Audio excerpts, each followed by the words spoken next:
10h sur RTI1 et partout en Côte d'Ivoire. Madame, monsieur, bonjour. Démarrons ce flash avec un décryptage du discours du chef de l'État Alassane Ouattara prononcé le 6 août 2024, veille de la célébration des 64 ans d'indépendance de la Côte d'Ivoire. Sur le sujet de la lutte contre la vie chère, le président de la République a évoqué les efforts déployés par l'État ivoirien dans le cadre de la mise en œuvre des différents plans nationaux de développement, notamment le PND qui couvre la période 2021 à 2025. Dans la perspective du programme Côte d'Ivoire solidaire, les attentes des populations sont énormes, a admis le président de la République qui s'est aussi engagé, entre autres, à mettre en place un plan actualisé pour plus d'efficacité dans la lutte contre la vie chère. Décryptage à suivre dans le journal de 13h. Nous poursuivons toujours avec l'actualité en Côte d'Ivoire et cette entrevue du Premier ministre à la primature. Le Premier ministre, ministre des Sports et du Cadre de vie, Robert Begré-Mambé, a reçu mardi dernier à Abidjan une délégation de Global Citizen Bridgewater, Associates et Harris General Partners. Ces acteurs économiques mondiaux sont en pleine préparation d'un sommet économique en Côte d'Ivoire et en partenariat avec le gouvernement ivoirien. Reportage avec Alexis Ouedraogo.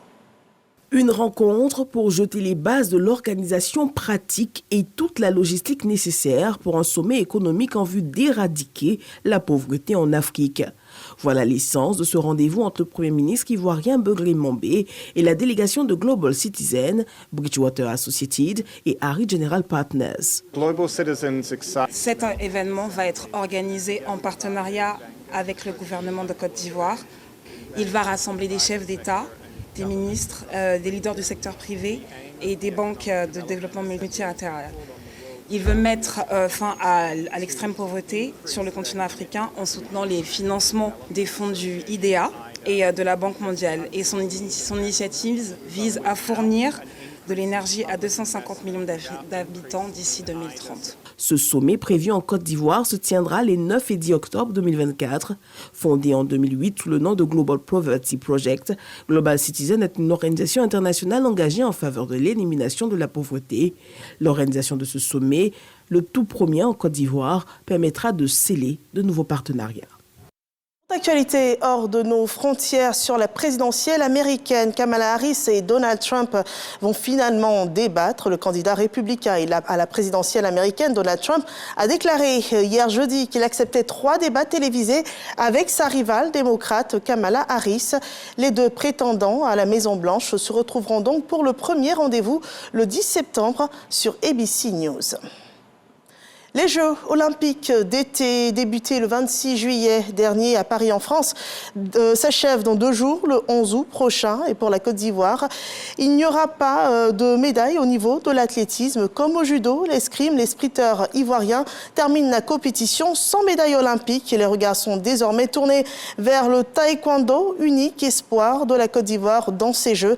En compétition pour le drapeau national, Cheikh Cissé, Ruth Gbagbi et Astan Batili. Et autre information, une page noire dans le monde du sport. Nous apprenons hier la disparition de l'ancien président de la CAF, Issa Hayatou. Durant quasiment 30 ans, Issa Hayatou aura mené la Confédération africaine de football en occupant le poste de président de 1998 à 2017. Il aura aussi assuré la présidence de la FIFA durant quelques mois en 2015 et en 2016 après la démission de Sepp Blatter.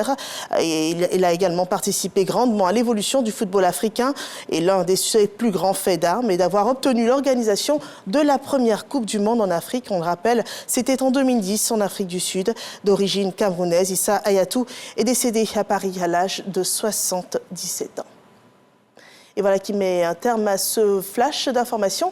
Merci de nous avoir suivis. Je vous retrouve à 13h pour le journal. 13h, un JT également du sport avec un point d'honneur sur les Jeux olympiques. Et nous serons en compagnie de Samuel Metch.